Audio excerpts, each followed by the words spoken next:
You just caught me. I was actually about ready to leave and head back home after dropping back off this basket to Mrs. Johnson. I have had a very busy day working in Lima's free Servicemen canteen.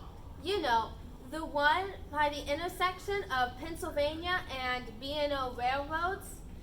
These railroads are extremely important to the war effort because of Lima's steel, refinery, and a tank plant. We have some pretty valuable goods for the war effort. But that is not why I am here. This canteen you see behind me, well, this little canteen has serviced more than 40 trains in one day. And each of those trains packed full of soldiers. Some of them are going north or south, and normally these soldiers are wounded and heading to a medical hospital. We also get soldiers heading east to the East Coast for deployment and to the West Coast for training. But rest assured, each of these soldiers get a hot homemade meal and get to know just how much we appreciate them. Well, let me start with a little history on our humble canteen.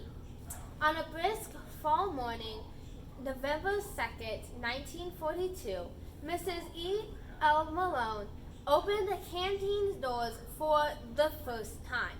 And nobody here actually thought that this small building, actually about the size of a hut, could prepare the mass amount of food that would be needed. And we have already served to thousands of soldiers. Just after 9 a.m., Mrs. Malone and a few other volunteers pushed the first food carts out onto the platform for the Pennsylvania railroads to meet the Manhattan Limited, which was due at around 9:17.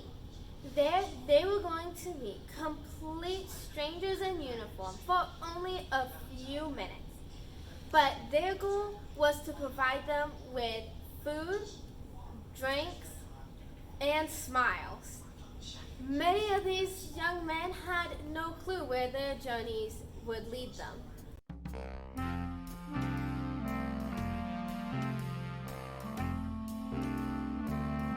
I've been standing here with this basket, so I should probably tell you why I have it. Mrs. Johnson is one of our volunteers, but she can't always come down to the platform to work. So instead, she'll donate apples straight from her tree. Of course, other people donate things as well.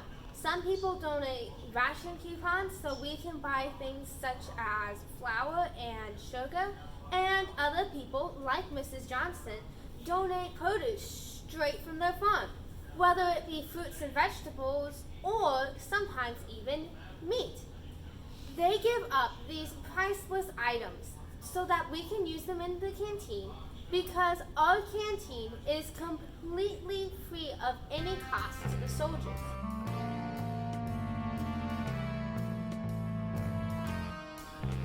Of course, we don't just serve apples to the soldiers. We also serve sandwiches like ham sandwiches, chicken sandwiches, ham salad, which is actually made from bologna. And we also hand out cookies and pies and cakes and hot drinks. No one leaves our canteen hungry. We don't just serve food. We also serve other items like the newspaper, gum, pencils, postcards, and magazines. Some people will donate what Mrs. Larson calls girly magazines, and she doesn't want us to hand those out. But some of the older women hand them out anyways because they say our boys need to remember what they're fighting for. And each package the soldiers take, there's one of these cards. And this card, we tell just how much we appreciate them.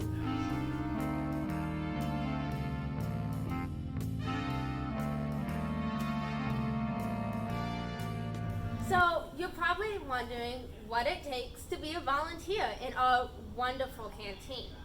Well, originally you had to be 21 years or older to work in the canteen at all, and you had to have your fingerprint taken so they could keep track of who was going in and out.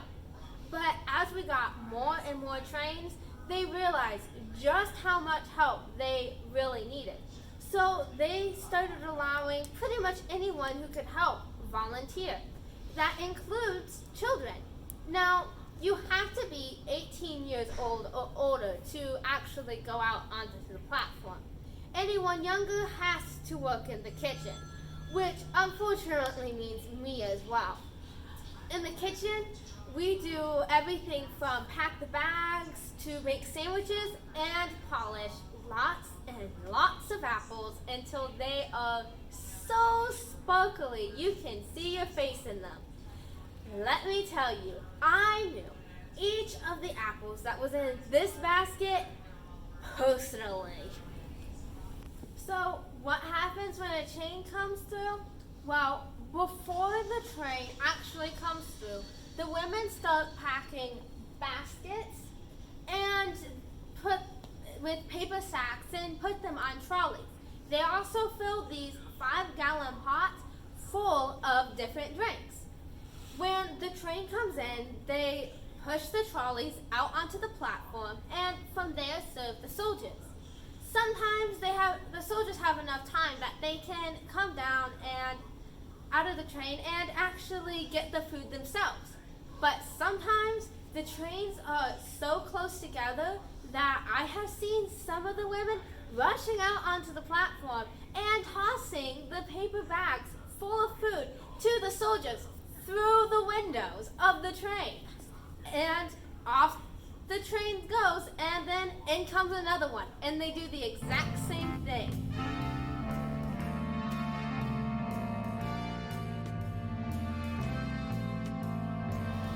Now, if this sounds like tiring work, trust me, it is. But if we're ever feeling particularly down, we just remember what we're fighting for. I know what I'm fighting for. I am fighting for my Uncle Charles.